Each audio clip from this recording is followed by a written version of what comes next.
For more than 40 years, I've lived my life between two places, the operating room and the rehab floor.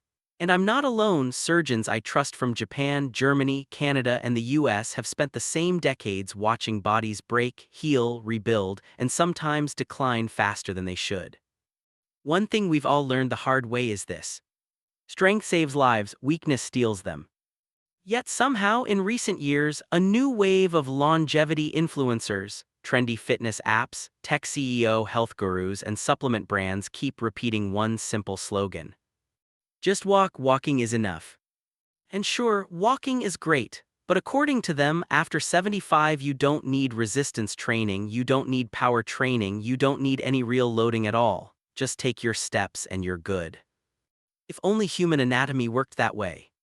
Because when you've spent your life repairing torn tendons, rebuilding joints, and helping older adults walk again, you start asking questions these companies never ask.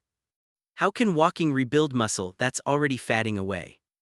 How can walking improve balance if stabilizer muscles never get challenged? How can walking strengthen your bones with no meaningful load or tension? How can walking train fast-twitch reactions that disappear as we age? And how can walking alone protect a 75-year-old body that's already losing strength every month? The truth: it can't. Not by itself.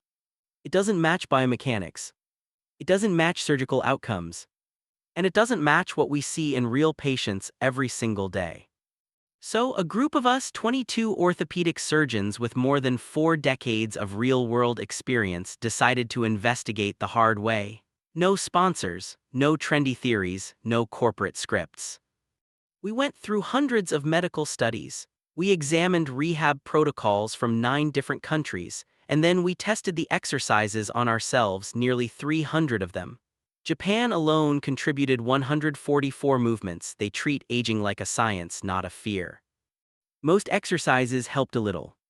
Some did nothing at all. But 5, just 5, produced results that made all of us raise our eyebrows. These 5 delivered real, measurable changes in strength, stability, and confidence, even after age 75. In this video, I'm going to reveal those 5 exercises. Exercises every senior over 75 should be doing in addition to walking, not instead of it. Make sure you watch until number 2 because it shocked all of us. We've never seen an exercise rebuild lost muscle that fast without requiring heavy weights or complicated equipment. Full research references are in the description for those who love evidence more than assumptions. But before we start, I have a question for you. How old are you? Tell us in the comments. We read every single one. Now let's begin with the exercise almost no one does but almost everyone needs. Number 5, heel-to-toe walking.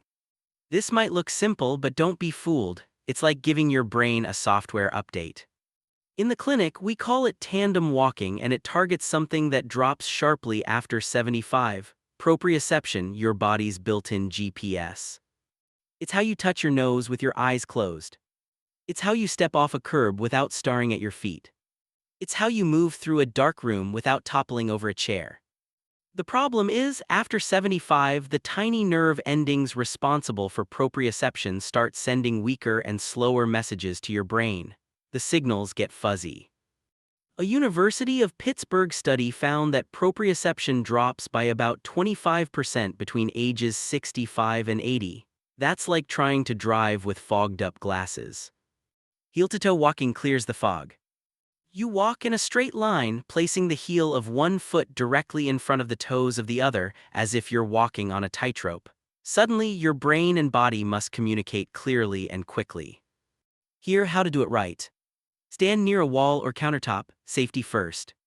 Keep your posture tall. Pick a spot ahead of you to look at. Step forward slowly, heel touching toe, heel touching toe. Aim for 20 steps twice a day. Why does it matter? Because an 8-week study showed that seniors who practiced this improved their dynamic balance by 19%. That's the balance you need when you're actually moving, not standing still. As you improve, you can turn your head side to side. Try a few steps with eyes closed. Or walk backward in the same pattern. Each variation wakes up your nervous system in a different way.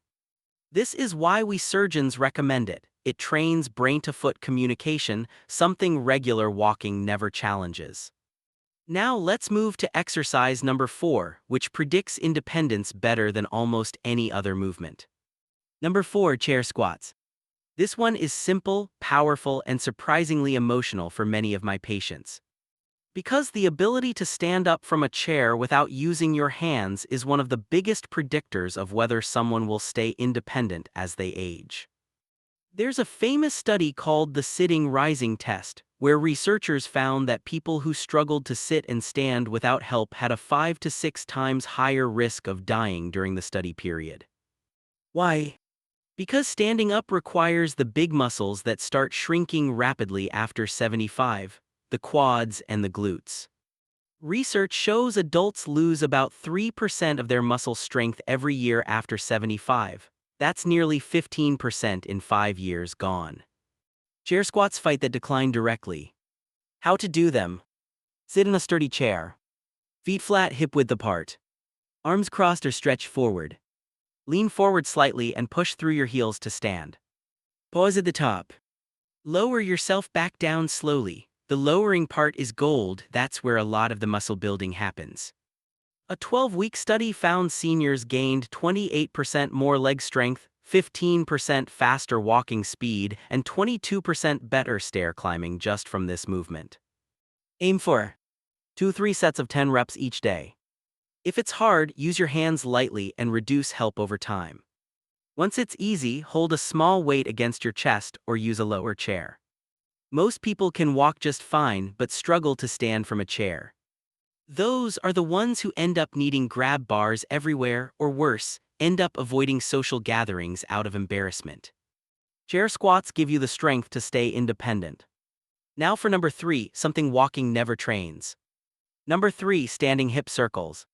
Most people never think about hip mobility until it's gone, and then it's all they think about. Orthopedic surgeons know this. After 75, the hips often become the weak link. Not the knees, not the spine, the hips. Your hips control how you stabilize, rotate, step sideways, and recover from a stumble. A study in the Journal of Biomechanics showed hip mobility drops by 20% between ages 65 and 80. Another study found that weakness in the hip abductors, the muscles that move your legs sideways, was the strongest predictor of falls in adults over 70. Stronger even than overall leg strength. Standing hip circles fix that. How to do them? Stand beside a wall or chair. Lift one knee toward your chest. Move it outward, then around behind you, then back to the start. Make a big slow circle with your knee. Do 5 circles each direction, then switch legs. Slow, controlled, smooth. This movement wakes up the tiny stabilizer muscles around your hips, and trust me, they're lazy unless you call them into action. A clinical trial found seniors who practiced hip mobility exercises for just 10 minutes a day improved their lateral stability by 31% over 3 months and reacted 20% faster when stepping to catch themselves. Do these every morning and again before bed. Your hips and your future self will thank you. Now number 2. The exercise that surprised even us. Number 2, isometric wall push. This one sounds too easy, no movement, just pushing a wall. But this exercise is sneaky powerful. Isometric exercises where you push without moving have unique benefits for older adults. They're safe for joints. They build strength fast. They improve something critical for fall prevention, rate of force development, or how quickly your muscles can react. A groundbreaking study showed that isometric training improved muscle force by 35% in adults over 70, higher than many traditional exercises, and the rate of force development shot up by 40%. That's the exact skill you need when you stumble and have milliseconds to react. Here, how to do it. Stand facing a wall, arm's length away. Place your hands flat on the wall. Push as hard as you can while keeping your body straight. Hold for 10-15 seconds. Rest, repeat 3-5 times. You'll feel your chest, shoulders, core, and legs all firing at once. That's the point, your entire body works together like a shield. You can also push against a countertop or a desk if that's more comfortable. A McMaster University study found that just 12 minutes of isometric exercises per week improved blood pressure, bone density, and muscle strength in older adults. Participants even reported better balance during everyday activities. This exercise teaches your body to brace, something walking never does. And now, the exercise orthopedic surgeons consider the king of all fall prevention movements. Number 1, single leg stance. The simplest movement on this list, and the most important.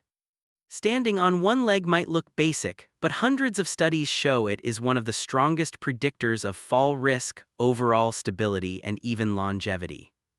A major study tracked more than 1,500 adults for a decade. Those who couldn't stand on one leg for 10 seconds had an 18% higher risk of death from any cause during the study. More importantly for us, they were 3 times more likely to suffer a serious fall. Another study in Germany found that practicing single-leg stance alone reduced fall risk by 43%. Why is it so effective? Because balance isn't one thing, it's many things working together. Proprioception, ankle strength, hip stability, core control, neural coordination, and single-leg stance trains all of them at once. Here, how to do it. Stand near a wall or chair. Lift one foot an inch or two off the ground. Keep your hips and shoulders steady. Hold for up to 30 seconds per leg. Do it 3 times per day. The easiest times are brushing your teeth, waiting for coffee, heating food. Make it a habit, not a workout. A University of North Carolina study found single-leg balance improved by 27% in just 4 weeks. To make it harder, close one eye. Turn your head. Stand on a folded towel. Walking doesn't train this ability because you're only on one leg for a moment each step, but single-leg stance forces your stabilizer muscles to stay active long enough to build endurance. I've had patients who could walk miles but couldn't stand on one leg for 5 seconds. Guess which ones fell more often? The walkers. Because walking fitness doesn't equal stability. Single-leg stance closes the gap. Final thoughts. So there they are, the 5 exercises orthopedic surgeons agree every senior over 75 should do, alongside walking, not instead of it. Because walking is healthy, yes, but walking alone leaves major gaps. Proprioception, hip stability, single leg balance, strength to stand up, reaction speed, trunk stability. These exercises fill those gaps in less than 15 minutes a day. You don't need a gym. You don't need equipment. You don't need to already be fit. Start with one exercise, then add the rest over time. Even if you only commit to the number 1 exercise, single leg stance, 3 times a day, you'll already be ahead of most people your age. Your future self will look back and thank you. Now tell us in the comments, which exercise are you starting with today? And what's your biggest challenge staying active as you get older? We read everything. Take care of yourself, you only get one body, make it strong enough to carry you through the life you still want to live.